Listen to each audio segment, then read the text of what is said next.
Prime Minister Christianis, thank you so much for hosting the summit. Thank you for having us all. As you said, it's an incredibly important time for this group to come together and discuss, first and foremost, the situation in Ukraine.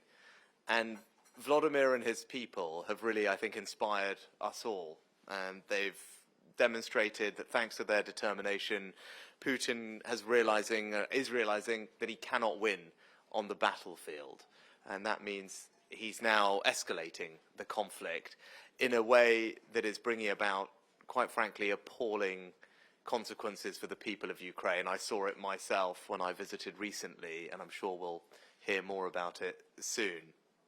Now, the Jeff nations, all of us around this table, are some of Ukraine's closest friends and allies. We've taken a lead in supporting them thus far, and I know we will continue to do so. And for me, I think there are three priorities for us to consider as we think about next year. I think the first is ensuring that we deliver more military aid and that military aid evolves to meet the situation that we're now facing. And that means more air defence systems, it means artillery, it means armoured vehicles.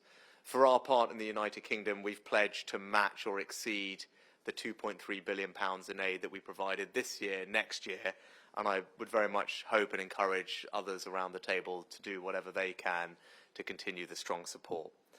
I think secondly, as Christian has alluded to, we must be clear that any unilateral call for a ceasefire by Russia is completely meaningless in the current context.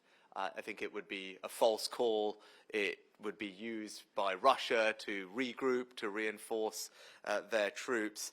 And until they have withdrawn from conquered territory, there can and should be no real negotiation. But what we can do is think about that time now.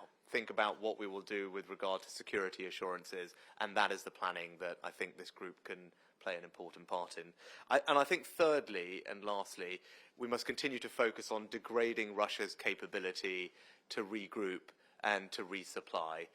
And that means going after its supply chains and removing the international support.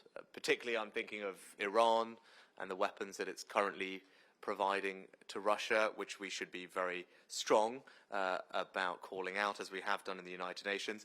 But also, the economic consequences for Russia must continue to be severe. And in that vein, the new oil price cap that the G7 have instituted and others have followed, I think can be very helpful. In conclusion, I'll just say that I think our collective resolve is clear, and we have and will continue to support Ukraine, and that is first and foremost because their security is our security.